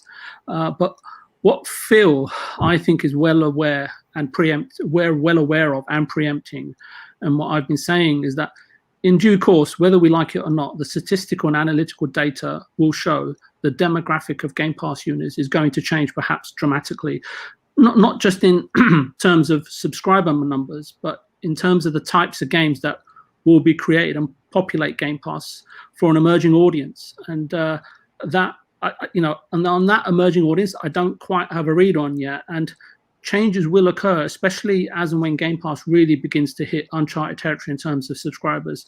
Today, I would hazard a guess, and it's just a guess, boom, that 80 to 90% of gamers, even though we disagree on occasion amongst ourselves, are the target audience for the content that Microsoft or Xbox studios, I should say, are creating or curating, right, via Xbox, via their own studios and from third parties over the next 3 to 5 years. Xbox are, for me, taking steps to just sow the seeds of inevitable change as diplomatically as possible. And that, for me, at least means that categorically at some point in time, we, the majority, will become the minority. And, I'm not trying to sort of Debbie Downpour on this, but I don't know what the content pipeline and landscape will look like in the future when we, the first founding and most supported 25 million subscribers, the backbone, I should say, and I'm just using it as an example number, right? I don't know the threshold, become 25% of the user base, right? When there's 100 million subscribers, 12.5% of the user base at 200 subscribers. And if my maths are correct, and they might not be, 5% of the user base if Xbox or Game Pass reaches 500 million subscribers. I mean, perhaps these numbers, big numbers, don't seem plausible, attainable, or possible, or realistic to us today. It's hard to see the roadmap, right? But that's not what Xbox, as you say, are telling their shareholders at AGMs. Correct me if I'm wrong. The question is, how important or significant are we as gamers at that point in time? Or will we slowly be remodified or reprogrammed as gamers? And I've seen it happen, right? And I guess that's what marketing, even within politics, is all about. It's a step-by-step and stage-by-stage process where you transform people and get communities used to an idea before moving to the next segment of the plan.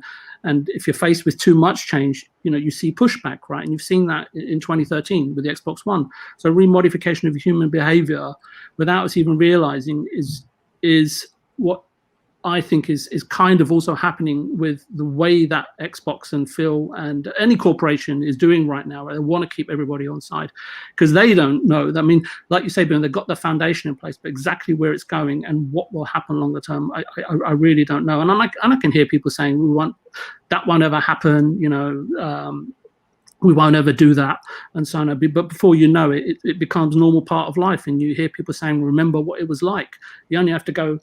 We mentioned Japan. Look at Japan. Once the leaders in bombastic arcade game cabinets, right, which I'm sure everybody sort of used up a chunk of change in those machines. Home console hardware design and a nation full of software development powerhouses. And now we look at it, right? And, once a territory that, was 25% of Sony's hardware sales, 25 to 30% is less than 8%, right? And most of the top creative talent, once upon a time, pretty much all worked or wanted a career in video gaming companies we're all familiar with. And in the midst of decline of video game console hardware sales, for whatever technological, i.e. the emergence of phones, cultural, economical reasons, talent that was once coveted a job in the console game industry diversified and migrated to making content for mobile games, pachinko slot machines, and other sort of forms of entertainment industries. So the public still furiously game in Japan and China, as Mr. Badbit was mentioning, but not as much as on console, and or as much as we do on console. I guess in the West, it's more so via tablet and phone. So yeah, I think they have transitioned over to mobile, which is why Microsoft is going to find the big win over there. Yeah. Well, so I think this is all kind of falling into Phil's ideas and plans. As I say, I don't know what the landscape would look like, but I'm very mindful that we become the minority in the future. But however Xbox decide to expand and optimize their sort of pretty lofty objective of plans and longer term, I hope they continue to invest, as Josh was saying, a healthy amount of our monthly subscription fees, if need be, right, into the sort of initiatives that Phil's talking about, and into the sort of content that inevitable us minority hardcore section of gamers we want to see continue regardless of the demographic change in Game Pass in the longer term. Yeah, no, I absolutely agree with you, and I think you brought some excellent points. Real quick, before we move on to the last topic, and this is the best one of the show. And again, you can't give you guys, the AAA banger at the beginning because no one stays for the end. So here we go. All right, slow your roll on that word. Oh, there you go. I got Joe Trinket. I said banger. Oh no. You know what we have to do, Joe? We have to have a banger swear jar. So every time we say it, $5 got to go in there. Bam, bang in there. And at the end of each month, we pick a winner and we buy someone a game. How about that? That's a banger of an idea, honestly. Listen, the B word. It's becoming that the B word. Sin Vendetta. My goodness, we dropped an additional $10 super chat and says, speaking of that kind of funny interview, my favorite part was Phil Spencer on the relationship with Miyazaki and From Software and the respect he has for that developer. It made me happy to hear that. Listen, I'm gonna throw you a little bit of a tidbit. Okay. Now, I think there's something to that conversation. Oh. Okay. And I thought it was so much so that I spent last night making a thumbnail, which I thought could potentially happen. It made Joe cry. And I wasn't going to share this with the class. It made me internally scream. But I'm gonna share. Now again, folks, this I don't have this on good authority. It's just a feeling in your gut. It was a feeling in the belly, and it's a what if it happens. So because you have to be on top of these things when they happen to beat out the algorithm known as YouTube, I had something prepared. I'm going to share with the class. Are you ready for this, folks? Now, this is not happening. It could happen, but this is what I was thinking. In Joe's worst case scenario, acquire Square Enix, changing gaming forever. That's the thumbnail I'm going to hold on to. I'm going to hold it tight. Yeah. I'm going to hold that one tight, folks, because it could happen. How much money would you have? How much money would you have on that? Oh man, that's like maybe a 10% kind of a thing. You think 10% because something big is going to happen. We don't know what it is. I know, jokes aside, again, it was just for fun. I make a lot of thumbnails that no one ever sees. I figured, what the heck? Let me share that with the class. But let me get to the JC Carlamore drops a very generous $2 super chat and says, I want to see that fourth stimulus check. I love the show. Yeah, so do I. I think we all deserve it. The government taking so much from us. Let's take a little back from one more Biden buck wouldn't hurt. I want an OLED TV, damn it. You know what, Joe? I think you're onto something here, brother. I you know what? I just bought a TV a couple of years ago, but I think it's time to get that the big one. You know what I'm saying, that everyone is always talking about. What was that? What's the best TV for gaming right now? Is it LG C1? I think is what a lot of people are getting. The C7 or CX7 or whatever. I may have to get down with that. Adam Harris welcome, Adam. He drops a $3 super chat. Says, shout out to Boom in the panel. Hit that banger button. I love it. That's great. He's just leaving. Bye, Joe. See you later, Joe. Have a nice day, Joe. Oh my God, I love it. I love it. Listen, Joe, don't leave now. This is the best time of the show. Here we go. Okay, good. Here we go. Okay, listen, folks. There is a particular gentleman that does not follow me. I'm going to be honest with you. I'm a little hurt. I follow him and I listen to everything he says because I think he's an amazing person within the community. He doesn't consider himself an Xbox insider, but I think he's a little he's a humble man. Mm-hmm. And of course, I'm talking about friend of this community, Clobriel, and he updated his list for Xbox first party for 2021, 2022, 2023, and 2024 and beyond. And I thought, because there's been not a lot of news, I thought it was worthy of a conversation because, quite frankly, just looking at this, now these are just, remember, we're getting into just first party here, folks. The list is astoundingly incredible. And a lot of these games we've seen, and we know, what to kind of expect and look forward to. So I'm going to break down the future of Xbox for first party. Now, the reason why I wanted to bring it into today's conversation is because the entire last generation, there were many in this community, many Xbox purists who love the brand, were asking, where are the Microsoft first-party games? Where are these games? Sony's have all these incredible first-party AAA games.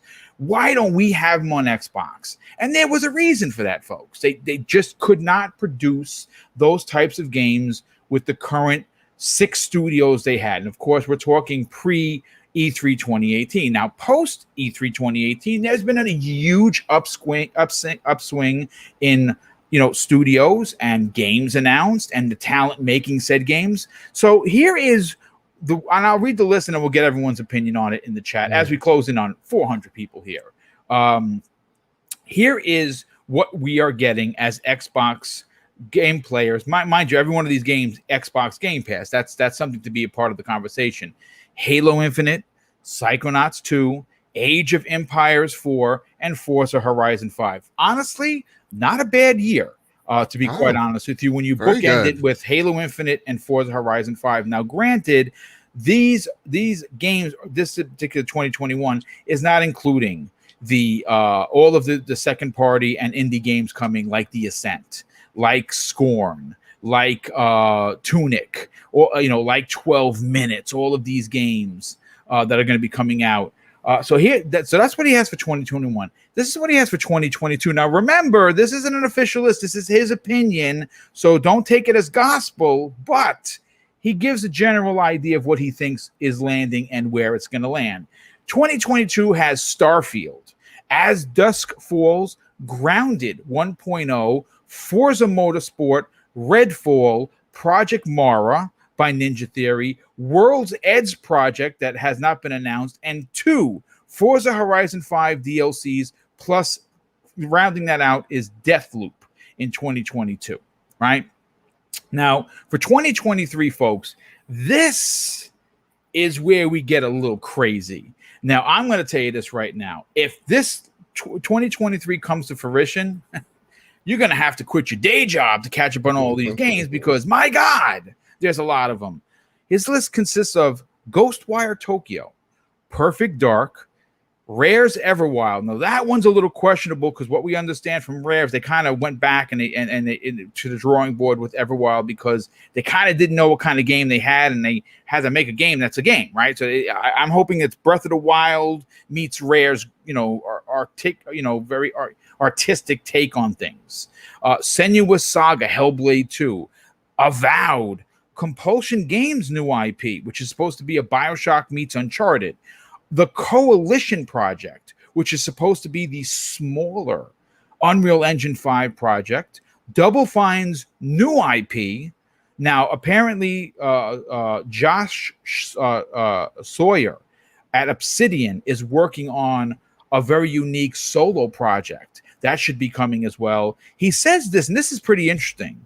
This is not fact. This is just his opinion, and I like it. Halo Infinite ODST type of game. I say yes, please, because I loved Halo 3 ODST. Loved it. It was so different than any other Halos. Yes, please, again. And he says something new for Minecraft that they're working on currently. It's a new project with Minecraft. Now, what that is, he doesn't specifically say. And this is what he has for 2024 and, of course, beyond. He has Fable, State of Decay 3, Gears Next, The Elder Scrolls 6, The Outer Worlds 2, Indiana Jones Project, and the one, he says one, but I think there's two, In Exile AAA RPGs, as well as the ZeniMax Online project. Joe, this, look, I know this is just a guy's list. We know all these games exist. Like, well, most of them we can confirm, yeah, they showed at one point or another. Either it was last year, this year, or we've heard interviews. Yeah. This is a monster list of games. And what's insane and what is very exciting is this is just first party. Yeah. Right. And there are literally so many games that if something slips, no one's going to really care. If something gets, done quicker, it gets moved up. But they did say that they wanted one AAA type of experience per quarter. It looks like that we might get it. What are your thoughts on this? I'm excited. I'm excited by this news because that's the reason why they're going on the, they're not done. It's acquisition season, blah, blah, blah, is because of this. They want to make sure that devs have time to make their games while hitting this one game per quarter. And I think it's a really smart move for Microsoft to do. It also gives me, it gives me thoughts of just letting these devs take their time on each one of these games and how Microsoft is going to actually manage it.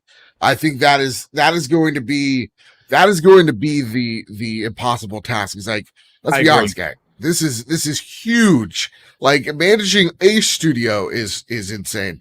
Now imagine, handling 20 plus with individual teams at that studio. That's so much to do. So I like the idea here. I really do. I want to see how it comes to fruition. Another question, guys. Do you want to start a Steam Deck podcast? Because I'm all about this thing and I'm seeing it. And boom, let me tell you, I don't think you need the Switch OLED. I'm telling you right here, right now, this thing's the future, man. I just saw it. Can I tell theoretically you could play Game Pass on it? Theoretically, that's I mean, that's what I would buy. But I pulled up a story from our good friends of the channel, Video Games Chronicles. They said the Steam Deck starts at $399 with increased storage options available, folks. This is where it gets pricey. I'm going for gold, folks. I'm going for the gold. $529 and $649. Let's do it. Pour me one. I'm poor. Yeah. And apparently I'll find a way. Reservations open July 16th at 10 a.m. Pacific time. Oh, Jesus. I got a day to find $500, boo. I mean, I don't think you got to pay for it up front. It's more like a pre-order, but I don't know where you're going to pre-order it. Listen, if they sell it, I'm going to be pissed. I'm going to tell you that right now. I'll sell my Switch. You know what, dude? That's how little I couldn't sell my Switch because I have literally 60 games in cart form, so I'd be kind of shooting myself in the foot. Fair. But I'll figure out a way. I mean, the corner is always available down the block. Whatever I gotta do to make the money, I'll do it. I can just see you on the corner showing a little leg. Wow. Now, you don't want these hairy legs, bro. Forget about it. You're gonna run away if you see that. Anyway, Joe. I mean, listen. This is You made mention of something that a lot of people take for granted. The managing aspect of this many games. And I got to be honest with you, it makes sense that they kept Bethesda the way they are. Matt Booty has enough on his plate, right? You know what I'm saying? And obviously Todd Howard and the crew over there, they're professionals. That's why I think whatever they go for next might be another publisher to kind of not drop all of this into Booty's lap like that, because man, that's a lot of games. But I mean, I put it to this way: the future is exciting for Xbox. Absolutely, and that's even like when I think about future acquisitions for PlayStation as well. Like, I think of Sumo Digital; they have 8 studios there. Yep. And if you just literally say, hey, listen, gang, we just want to look at your portfolio. We're not going to necessarily dictate, excuse me, when these games come out or whatever have you. That you're publishing this. You know what I mean? So take the responsibility off you for a little bit, and I don't think that's any problem whatsoever. So I think you're right, man. Yeah, which is another publisher that I absolutely love, Devolver Digital. Yeah, are they not just incredible? I mean, dude, they're also a really special one because they are very like anti, they're the anti-establishment. Yeah, they are. That's a great point. That's a great point. They certainly are. But I mean, listen, whatever they're gonna do, all I can tell you is that this list in front of us is just first party, and that's good on two fronts. One, that's a lot of games from first party, but more so, you're going to get these. See, they're going to basically pull a PlayStation. See, the one thing that had made PlayStation so the brand so valuable is because in between these big AAA bombs has been these smaller second party and third party games. Even like the indies, when they gave a shit about indies, they don't care now, but when they cared about indies, it really rounded out their ability to give you a big game from their first party catalog, but also surround that game with smaller titles that were, of course, only available on the PlayStation, experience. And I think that maybe Microsoft might have seen what has made, Sony so successful and might take a page right out of their book for sure. Josh, before I get to you, Reggie Mobile 9 drops a very generous $5. Jen says, great show, Boom, BJ, Bedbit, and Josh. You're helping me make it through this slow work day. Yeah, listen, dude, if anyone's working outside, I feel terrible for you. Here with the heat index, it's 103 in New York. And you know what I say? I'll say this right now. I'm not going to curse. F you, summer. Get out of here. Let's get to the fall already. I can't wait for August to come and go because, that's right. I'm done with this heat. Hey, Mother Nature, guess what finger I'm holding up? Yeah, you know what? I know what you're holding up. I don't know if she does, but you know what? Read between the lines. That's what I say. That's right. Josh, let's get your opinion on this. This is a monster list of games. And what's interesting about this particular list is a lot of these games are known to us. Like, we know these games exist. We know they're in active development. My God, the next 3 to 4 years of Xbox gaming is going to be insane. What are your thoughts on that? I mean, just Xbox doesn't have games. Yeah, that's right. I'm just kidding. I'm just joking. It's really going to come to Xbox has too many games and I need a life because I can't play them all. That's really going to be the narrative, I believe. And I mean, if they do acquire one more major studio, like, you're going to need Game Pass just to be able to just sample each game in the buffet because you're not going to have time to complete anything. And I love that list. I love the idea of another ODST style game. Like, God, me too. I love it. I hope we still see more from Halo Wars. Honestly, I hope that doesn't go away or just become forgotten. Flesh out Gears. Give it some time. Like, let's. I want to see franchises from Xbox be talked about like the PlayStation franchises. I'm not saying that they need to, 1-to-1 like Xbox needs their Last do of their Us. own thing. That's not what I'm saying at all. But like that, when to see games like Halo, Perfect Dark, Gears be contenders for Game of the Year, right? Yes. And when that happens, we all win, right? The gamer wins because it's going to force Sony to put out better games. It's going to force Nintendo to put out better games, third parties, all the above. And we win there. So what I see most from this list is that Xbox is here to stay and they're here to shake things up and they're here to get more subscribers to Game Pass because who does not want to play all those games for $15 a month? Yeah, there you go. I mean, that's a fantastic point. And I mean, listen, it's an exciting time, folks. This is what we've been asking for. This is what we have been waiting for. Microsoft has listened, and we're going to get games in spades. And again, the old joke is, we talk about it. Xbox has no games. There is really going to come a point where, God damn it, they have too many games, and I don't have enough time. And look, I'll be honest with you, I'm retired, folks, and I don't even have enough time because I produce 4 shows. So sometimes, most times, gaming takes a back seat, and that's just life. But you know what? I'm not complaining. I'm loving life. VJ, before we get everyone out of here, brother, let me thank Sin Vendetta again for the outstanding and additional $5 super chat. He says, boom, you have to pray for me then, because I always listen to your podcast while I service. Oh God, service pools outside in 100 degrees. You know what you need to do? You need to go over to someone's house and say, listen, I'm going to service your pool, but I have to test it out to make sure it works, and jump right in the pool. That's what I would do, even with your sneakers on. And you tell them tough titty, because that's what the great and late Richard Pryor would tell you. VJ, this is an incredible list. Yep. This is a list that screams, we heard you. What are your thoughts on the next 3 to 4 years for Xbox fans? We've talked about Xbox boom and sort of the embarrassment of riches that they have right on offer, or they're teasing us with. And look, it's just an opinion here.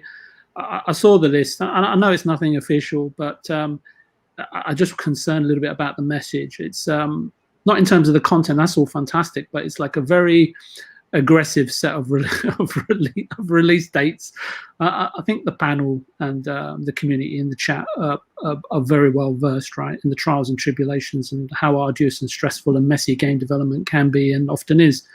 Not to mention, the transition in hardware generations and game engines requiring years of development to take advantage of the new hardware and Unreal 5, still to be completely optimized, and all of this, it's all foreign talk to me, and how AI is perhaps going to be implemented into game development processes going forward. So I guess what I'm saying is that there is a lot of unknowns, and of course lots of exciting uncharted territory. I think this is where sometimes on social media, right, have a field day, and when they have a slightly diluted concept of what is actually happening behind closed doors, and then discharge somewhat unhelpful information. There's no getting away from the fact, boom, that those games do, or perhaps the majority of them. I haven't read through all of them, but I read the popular ones that sort of meant something to me, that they're in the works, right, because they've been announced. And Josh mentioned, Perfect Dark and so on and so forth. So as I say, boom, we know the content is arriving, but for me, Microsoft are straddling the path they are currently on, which is capitalizing on failure. And it's a powerful place to come from, and I've explained so many times as to why, so I won't go into that. And they won't put pressure on studios this phase or time around in their investment profile, since they are surely gathering, analytical data on how 23, is it 23? So let's just go with 23. Yeah, there's 23 for right now, yes. Yeah, 23 different studios, very vastly different, very, very, have very different foundations and processes and so on and so forth. And for Microsoft, I think that, for me, that's a huge advantage, right, in terms of about observing from a production level, right? We talked about Matt Booty, and obviously he's probably got a huge team of producers under him, right? And they can now analyze and gather analytical data, as I was saying, about how different studios conceive games, craft them, and develop games. So they themselves, at management level, can learn and identify how good or great and profitable content is created, and what works and what doesn't. And longer term, there will be a churn in the studios, and it happens. It's par for the course, and Phil has alluded to, and I don't have any issues with that either. And changes in how the ones that deliver and thus survive, progress, and operate will be down to many, as I say, Xbox gaming studio producers, and it's all on their shoulders at the end of the day. Matt Booty can only do what he can with the information that's given to him, right? He's not going to go and investigate every single report that's given to him. And based on those producers, and I always talk about how important producers are, boom, how critical they are, right, and how difficult and few and far between they are in terms of capabilities, experience, and vision. And those guys will make changes, right, in order to become more calculating, predictable, and prolific. And right now, Xbox, even with billions and billions and billions, sorry, I'm running out of billions here, being invested, is a medium-term investment mode for them. It's not. I don't think they've hit the heights in terms of how much they're prepared to spend. And And you mentioned the Azure servers. I'd hate to think how much money is being invested in that, right? And again, learning and discovering leads to practical, tactical, and profitable processes in the future. And that's all fine, no issues, unless it begins to impinge on creativity or the time afforded to creative and discovery phase of development. That's why I sometimes have an issue with people predicting the years when these games are coming out. I hope Xbox stick to their promise, right, and don't change their approach in the future or longer term, as they sometimes inherently and historically do. That the community has to help keep Xbox in check. That's why I think channels like this are absolutely, and I say it, and people, it's not tongue-in-cheek or anything, it's super important that there are voices like yours and the people that are allowed to come on as panel members or guests, right, that have this, say that Xbox can clearly hear what the anticipation, what the perception is. And I say this as I'm somewhat really perturbed by Sony's nickel and diming of its customers over its $10 upgrades. I understand game development is more expensive than ever before, and I'm always happy to sort of support Sucker Punch and developers of that ilk, right? But I'm on the fence on this one, and I don't really want to put any energy into sort of investigating as to why Sony are doing this. I would hope Xbox remain committed to, above all, regardless of when these games come out, boom, to innovation and categorically speaking, right, for the long term, rather than sort of spreadsheet based deliveries. Hence why I hesitate to support such takes on release dates. I think the unfolding of events at 343 in the last year have been a revelation and a blessing in disguise, a learning moment for Phil and his team, and it's important to learn from those things. And as I say, such aggressive dates are counter to what I want to read about Xbox. And it's just me, it's just my opinion. I mean, I understand the joy and the ecstasy, right, of knowing that there's so many games coming there, but we know that, right? And just to close out on two positive things, the schedule mentioned reveals to me at least it's the diverse sort of array of content being developed for Xbox. Hopefully, as I say, an embarrassment of riches in terms of quality as well. And secondly, to cement how far Xbox have come since 2018, announcing all those studio purchases. And they're proceeding, and I think this is the most important thing, boom. It's not about Xbox has games, has no games, has games in development, has games coming soon. It's not about that. What it is, boom, for me, it's about Xbox looking at why people have a distaste for Xbox or actually, we know there's a huge percentage of people still out there that haven't turned or aren't being turned, and you need to observe them to understand why, so you can counter it. And it's just basic business principles. And for me, what Xbox are pursuing and what lists like this do, and shows like this, what they do to explain, even though we're excited, but if you read between the lines what Xbox fans are saying, and it's fact, is that what they're doing is that together with Microsoft as well as the community, it's proceeding to, how can I put this, dilute the perceptions many still have of Microsoft. And as long as they continue to do that, I'll be really, really happy. I absolutely agree, and I think you're definitely onto something. Listen, folks, we got to all 4 topics today, and we had a lot of fun getting there. Hopefully you enjoyed it enough to hit the like button. If you do, if you're new to the channel, of course, like I said earlier, please consider subscribing. This is the channel that's dedicated to keeping the conversation going with you. That's why I do 4 shows per week. Again, 2 Xbox shows, Tuesdays and Thursdays, which next week we're giving away a Design Labs controller, 2 of them, as a matter of fact, 1 each day. And all you got to do is show up. Show up and we'll put you into the picker. Throw a comment in there. We know that you're around, and we'll pick a winner. Mrs. Boomstick and myself love doing this, and it was, again, her idea from the beginning, and she's always been really at the cornerstone at the giveaways, especially on this channel. And like I said, if you like content that covers everything, this is the channel for you. You don't get negativity. What you will get, you get a little edgy boom every now and again when I talk about something serious like the bullying nonsense that went on. But for the most part, we sit here, we laugh, we talk about video games, we have fun. And if you enjoy having fun, well, this is probably the channel for you. Let's get to the outros. Joe, we're going to start first with you. You just put out the new episode of The Trophy Room. And thankfully, for the love of Jehovah, Jim Ryan didn't screw you like he's been doing. Luckily, that's not the case. Luckily, we're good. This week, I like the week sometimes where there's not the big news break-in, that Kyle and me can just sit down and chat, and it's not there's nothing on the line. You know what I mean? Right. Like this week, we're talking about Kojima, not even Kojima likes the director's cut phrase. We talk about how there could be more coming. We talk about our top games of 2021 so far. We're 7 months in this year. Isn't that nuts? There's been so many great games. And Kyle got his hands on the first impressions of Where the Heart Leads, which is a cool little indie that we talk about as well. So, yeah, all that on the Trophy Room, all PlayStation Podcast. I very much encourage everybody, give us a check, check a look at us, click whatever the case may be, the Trophy Room show on YouTube, the Trophy Room show on Apple Podcasts, Google Play, Spotify, wherever you find your RSS feed or your podcast service of choice.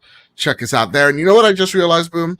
Where this camera's angled, I look like the neighbor from Home Improvement, where you're just seeing my eyes. I thought it was just me because I'm looking at the bottom. There you go. Hi everybody. I need to fix the angle of this camera. It probably moved last night when I was moving around. So. Yeah. I thought you were going full Nick Merckx. That's what I thought was happening right there. You just see the top part of his head, but you know something's coming out of his mouth. I love it. Well, Joe, listen, again, obviously, look, folks, I don't say this because he's on the show. I say it because it's truth. There are a lot of really negative podcasts regarding PlayStation out there, and his is certainly not one of them. It is a fun channel. Real talk. We talked about how Phil Spencer came out. He's like, "Hey man, I like the DualSense. Maybe we'll do something with it or whatever." And they should. And they should innovate for sure. And we have an awesome conversation. That's not like, look at PlayStation innovates, Xbox steals. Like, we don't do any of that. It's stupid. It's nonsense. Like Kyle we talk about him having an Xbox Series X. He just got one last week, you know? Nice. So we like games. We talk about PlayStation. We love all games and all platforms. That's our goal. You may not always agree with our opinions, because how can you? We're all so different people, but you can hopefully appreciate the fact that no, we're not here to do why 7 reasons why Xbox is dead and why PlayStation's cool. It's like we don't do any of that. That's dumb nonsense to me. Well, listen, it's great to have you a part of this show. Real quick, Sin Vendetta, who has just been blessing me left and right, he drops an additional very generous $5 super chat and says, "Boom, are we doing a banger jar?" Goodbye, Joe. See you later. I love it. It's great.